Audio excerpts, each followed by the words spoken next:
All right, so looking at this question, it says a particle moves such that its velocity versus time graph is a straight line with a negative slope. It crosses the horizontal axis at 4 seconds. So we're creating a velocity versus time graph, and we're going past the x-axis at 4 seconds. Which of the following statements must be true? So if we look at the graph before 4 seconds, so during this section of my graph, we see something that is slowing down, but it is moving in the positive direction. So it has positive velocities, right? +5, +4, +3, +2, +1 to 0.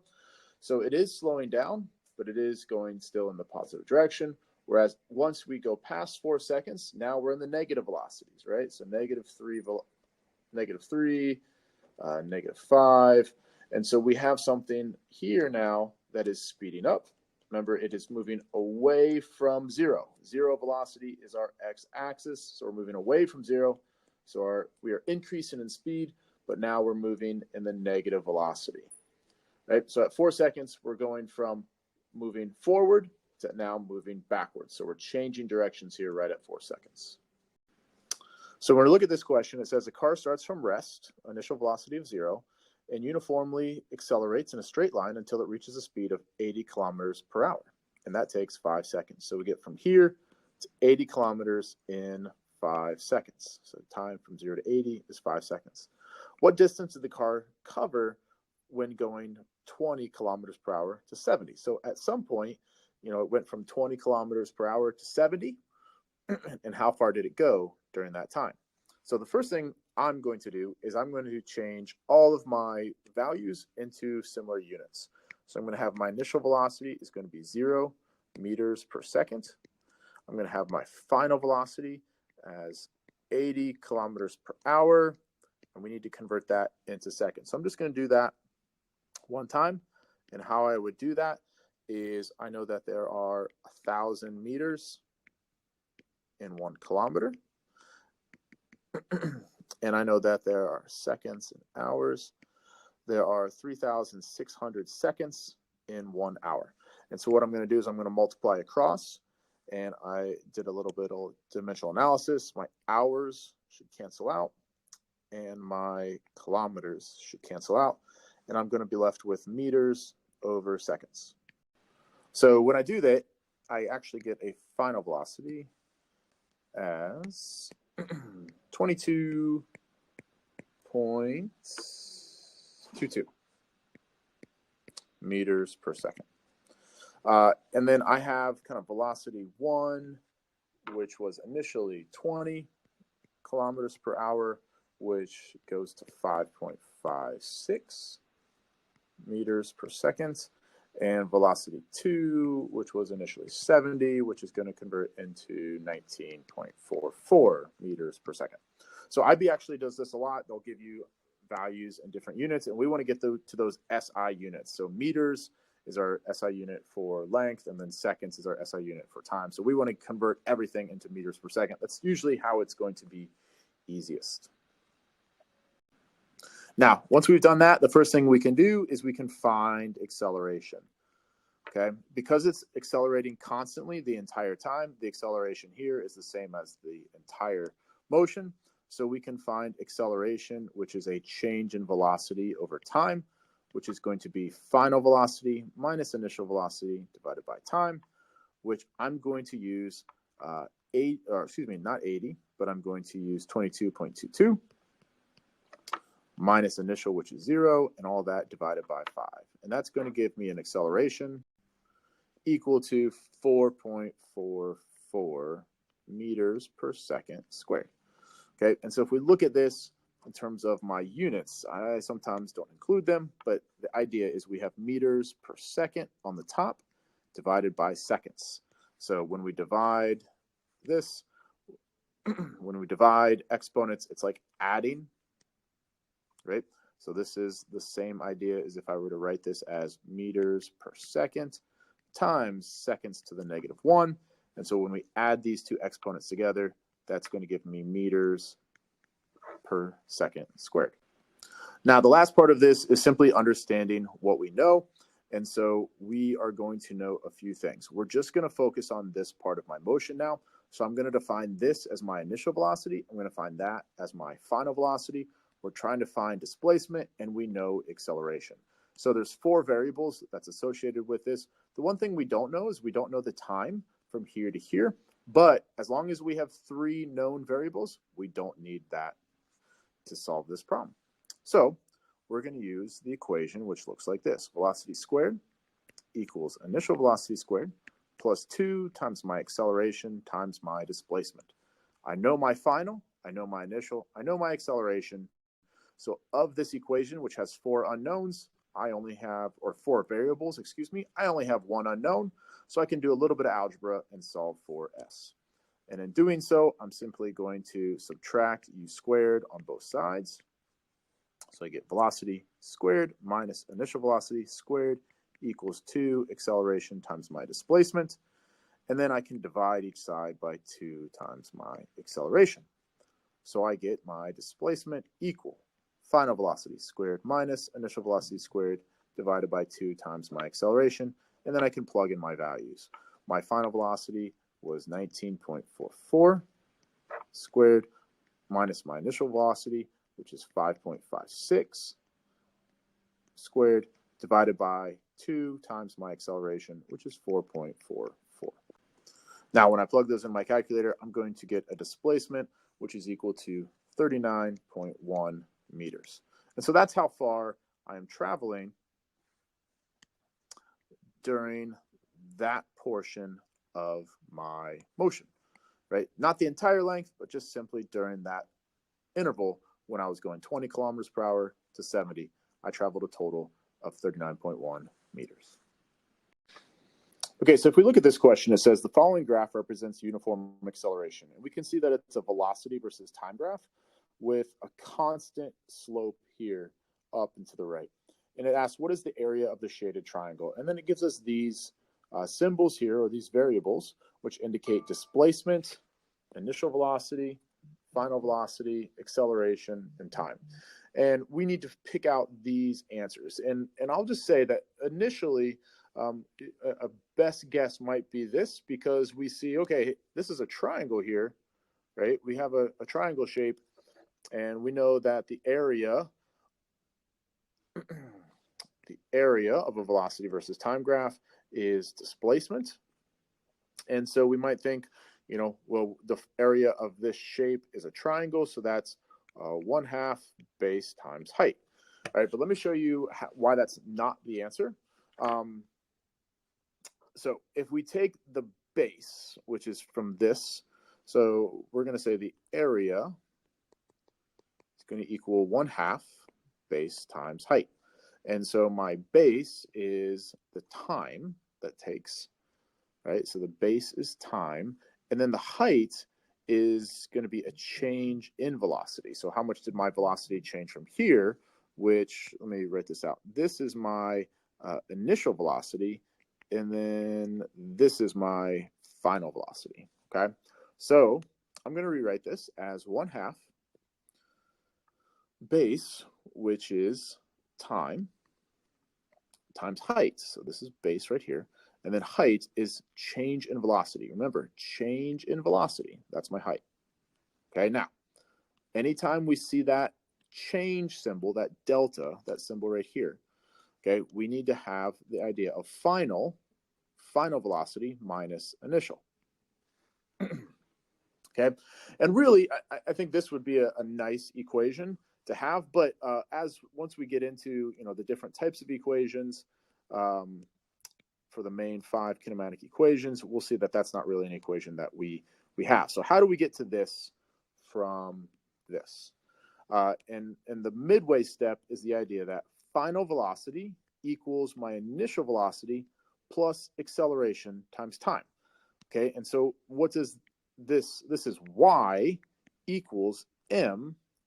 Let me actually write it this way, mx plus b, right? So b, my y-intercept, is my initial velocity. My slope, we know for a velocity versus time graph, is acceleration. And then x is measuring time. So I can take this equation then and plug that into here for my final velocity. So I'm going to take this equation and we're going to plug it in to there. Right? When we do that, we're going to get 1/2 time multiplied by initial velocity plus acceleration times time minus initial velocity. And what's nice when we do that is my initial velocities go away. And I'm left with 1/2 time multiplied by AT. And we're going to simplify that then to 1/2 AT squared. And you will become more accustomed to seeing this and understanding that. But that equation actually gets me my displacement. Okay, so that's the displacement. That's the area under the curve. And so that's how we get 1/2 AT squared as my correct answer. So this question says, which of the following is correct distance versus time graph for an object falling from rest and reaching terminal velocity? So we have to make sure we're paying attention and that these are all supposed to be now the distance and not necessarily the position of something that is falling, okay, with time on the x-axis. So if we think about something that's falling from rest and reaching terminal velocity, let's think about, you know, what's happening, okay? So it's velocity initial is 0. So on a distance versus time graph, then our slope, which should be pretty close to 0 at the start. And then it speeds up until it reaches terminal velocity. And so our slope should get steeper. And then last thing is it moves at a constant velocity. And it's going to move at a constant velocity because it's reached that terminal speed. And so our slope then should be constant. Okay. And so if we look at that, and as well as if we think about, like, if, you know, an object, if this is the ground and this is an object and it's falling from right here, well, as it falls, the distance that it travels, remember, doesn't care about direction. So we don't have you know, a positive or negative distance. We just care about how far is it falling. So every moment that it's falling, its distance is increasing. So what are some of the graphs that we could maybe eliminate based upon these concepts? If we think about things that are falling and distance always increasing, we could eliminate this graph here and this graph here because the distance is going closer to 0 distance. And then if we look at these two, really this is the one that's going to fit this description best. Its initial velocity is 0, so we have a really flat slope there. So that's kind of our first clue there. It speeds up, and so we see this getting steeper as it's going. So that's our second clue. And then it moves at a constant velocity or a constant speed for that third clue. So that's going to be the way that we can depict which one is going to be this object falling from rest reaching terminal velocity. So this question says a train travels 90 kilometers east in 1.5 hours, then travels 180 kilometers west in 3 hours. So our train, which is going to start here, is going to move 90 kilometers that direction, and that's in the east direction, and then it's going to go the other direction. So let's actually designate this. This is the distance was 90 kilometers, and then this distance here is going to be 180 kilometers. Even though if our initial position is 0, this would be a position of positive 90, and this would be a final position of negative 90 based on the distance that it traveled, if it's just following along a straight track. It talks about the time that took. So the total time was 4.5 hours. And we had 1.5 hours for the first time, and we had 3 hours for the second time. And this says the blank blank of the train is 60 kilometers per hour. Well, if we think about the displacement that this traveled is negative 90, and that took 4.5 hours. And so if we were thinking about velocity, right, look at our units. We have kilometers per hour. So we have some rate of a length divided by a time. So to me, that is either speed or velocity. And so we're trying to designate which is this question trying to get us to. So in terms of our velocity would be our displacement divided by our time, which would be negative 90 divided by 4.5. And that's definitely not going to be 60. So let's then look at speed, right? Speed in terms of the total distance that it travels. So our speed is going to be distance divided by time, which our total distance is 90 plus 180.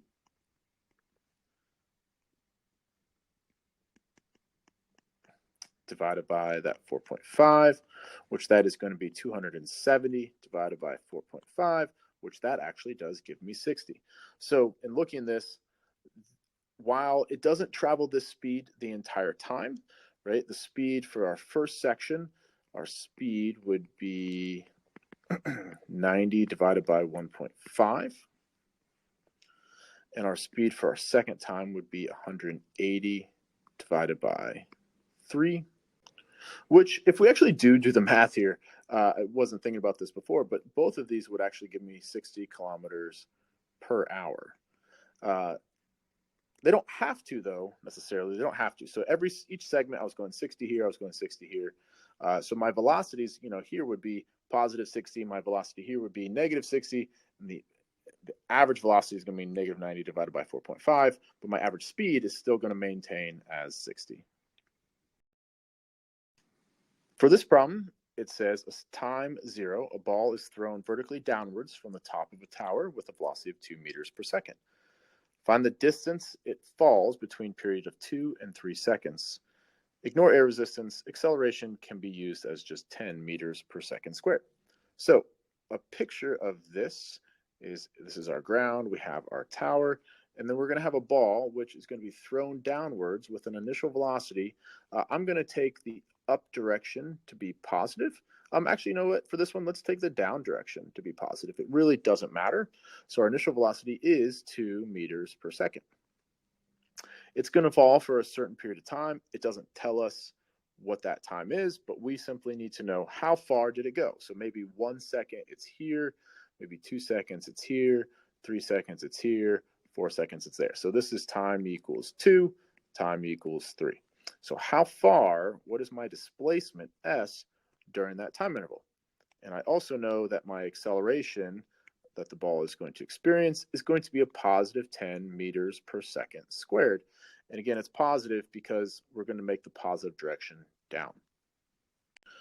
So I see kind of 2 different ways we could go about doing this. And so let me work through one way, and then I'll show you a second way as well. So the first way I could do is I could just find out how far did it move to that position. I could also then find how far did it move to get down to that position. We'll call that S2 and S3. And then the difference between those two is simply going to be my S. So in doing that, I'm going to use the equation of displacement equals my initial velocity times time plus 1/2 AT squared. So S2 would equal 2 times 2 plus 1/2 10 times 2 squared. And that's going to equal 4 plus 5 times 4, which is 20. So that's going to equal 24 meters. I'm going to do the same thing for S3, which is going to be 2 times 3 plus 1/2, 10, 3 squared. And in this case, it would be 6 plus 5 times 9.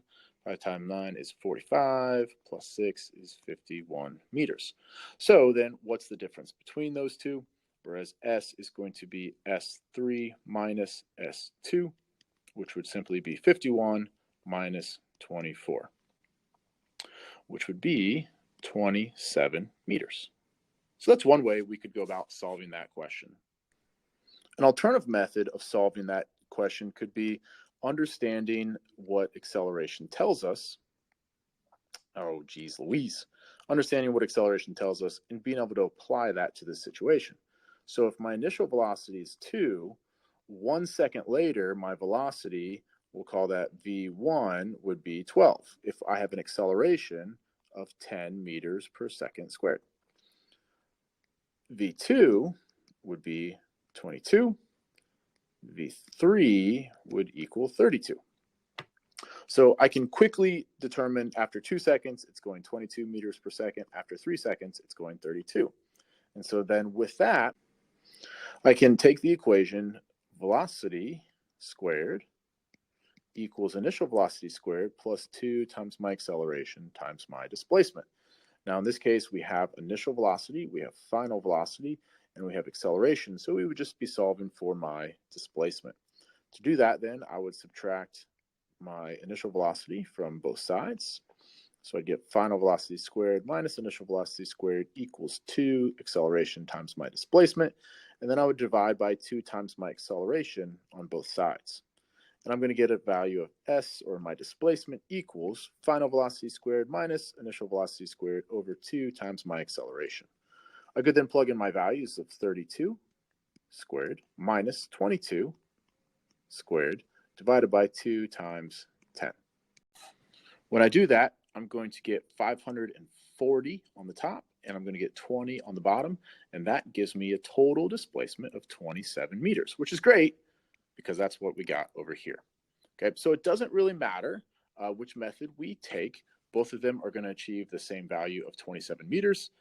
One of them, we have to do 2 times the calculations of using our this equation here. One of them, if we can simply understand what the velocities are going to be at each point, we can just do one calculation using this equation here and solving for displacement. So it doesn't matter which equation we use, both of them can achieve the same results. So this question, when we're looking at it, it says, in a circus trick, a knife thrower throws a knife that hits the apple in midair. The thrower releases the knife at the same time the apple is thrown, and they are at the same height above the ground. The apple is thrown vertically at 3 meters per second. The knife is thrown with a speed at 8 meters per second at some angle. When the apple and knife collide here, they're both at the highest points of their trajectories. So if we think about the apple is going to take a path that looks straight up and then straight back down, whereas the knife itself is going to take a path that looks something like this. But when they're hitting, they're both hitting at this highest peak right there.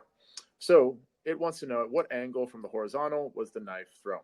So what we have to understand is that when we're dealing with two-dimensional motion, like this knife has, our velocity in the x and our velocity in the y are independent of each other, meaning they don't impact one another. So as the apple is moving upwards, the knife has to move upwards at the same rate because they're both achieving the same vertical distance at the same time. So what we have to understand is that our initial velocity in the y of the knife has to equal the same as the initial velocity of the apple. Okay, so this is just going to take our initial vector for the knife, which it was initially traveling at 8 meters per second, and that initial velocity can be broken into its initial velocity in the y and its initial velocity in the x. So what we need to understand is we just need to find what is this initial velocity in the y direction. And so to do that, I'm going to take this side, which is my hypotenuse, and this side here, which is opposite to my angle, and I'm going to look at the idea of SOHCAHTOA, okay? And if I do that, I can see that for the opposite and for the hypotenuse, I'm going to use sine. So here is my theta. So the sine of theta equals my initial velocity in the y divided by my total initial velocity. And I am looking for that idea of theta. So I need to get that by itself. So I'm going to divide each side by sine. And so that's going to be theta equals the inverse of sine of my initial velocity in the y over my initial velocity. And that's going to be inverse of sine. My initial velocity in the y has to be equal to my apple, which is 3, divided by the total velocity, which is 8. And that is going to get me an angle of 22 degrees. So this question says, a ball is thrown at 20 meters per second at an angle of 20 degrees above the horizontal. Calculate the size of the ball's instantaneous speed at its highest point. So if this is our ball here, and we're going to throw it upwards at some angle here of 20 degrees, the path of the ball is going to take one that looks something like this. So it has this trajectory until it reaches the ground again. And what we're looking for is when the ball is at its highest peak right here, what is its speed?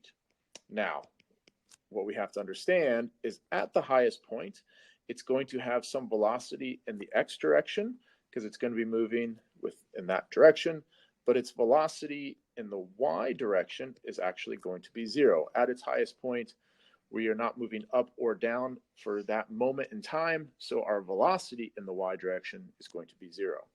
And if we know that this ball, while it is thrown at initial velocity of 20, that is broken up into its initial velocity in the x along with its initial velocity in the y. And what we know is that the initial velocity in the x direction is constant. Okay, so the initial velocity in the x here is going to be the same as my velocity in the x there. So we simply need to find what was the initial velocity in the x, and that's going to be the velocity in the x direction that it's going to be here, and that will be its instantaneous speed because there would be no other velocity. So I can see that this is my adjacent side to my angle. 20 is going to be my hypotenuse, and so I'm going to use, again, SOHCAHTOA to understand what I need to use. So if I'm going to redraw this triangle here, that's my initial velocity of 20. This is my velocity in the x direction, and this is my velocity in the y direction, and there is my angle. So the things I'm going to use are 20, angle, and x, so that's going to be the cosine. So the cosine theta is going to equal my velocity in the x divided by 20. And I simply need to solve for x then, so I'm going to multiply each side by 20. It's going to cancel out 20 on that side, and I'm going to get 20 times the cosine of 20 equals my velocity in the x, which that value is going to be 18.8 meters per second.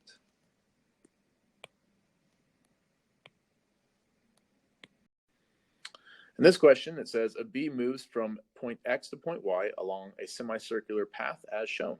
The path radius is 2.5 meters and the time taken to complete the trip is 0.5 seconds. What is the magnitude of the average velocity and the average speed of the bee?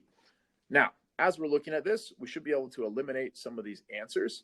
For one thing, the distance is going to be the entire path length that it traveled, whereas the displacement is simply going to be the shortest path in a straight line from X to Y. So that's my displacement, S. And what we need to understand is if distance is greater than my displacement, then my speed must be greater than my velocity.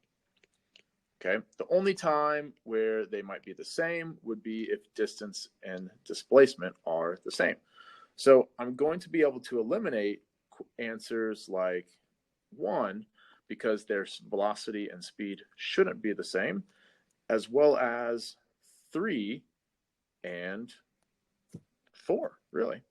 So if I just look at the idea and understand conceptually, I can eliminate answers that don't make sense. Velocity and speed can't be the same, so 1 and 4 both can't be answers. Let's actually get that so we can see.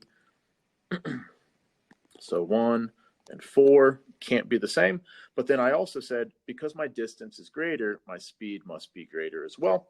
And so in that case, then answer 3 can't make sense.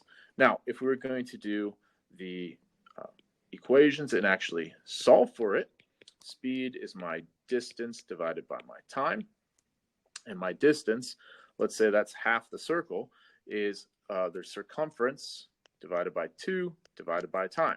So circumference is 2 pi r divided by 2 divided by time.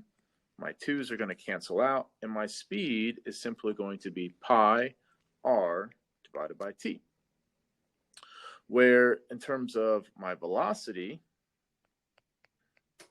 is simply going to follow that straight line path, which for this circle is going to be my diameter. So that is going to be the diameter,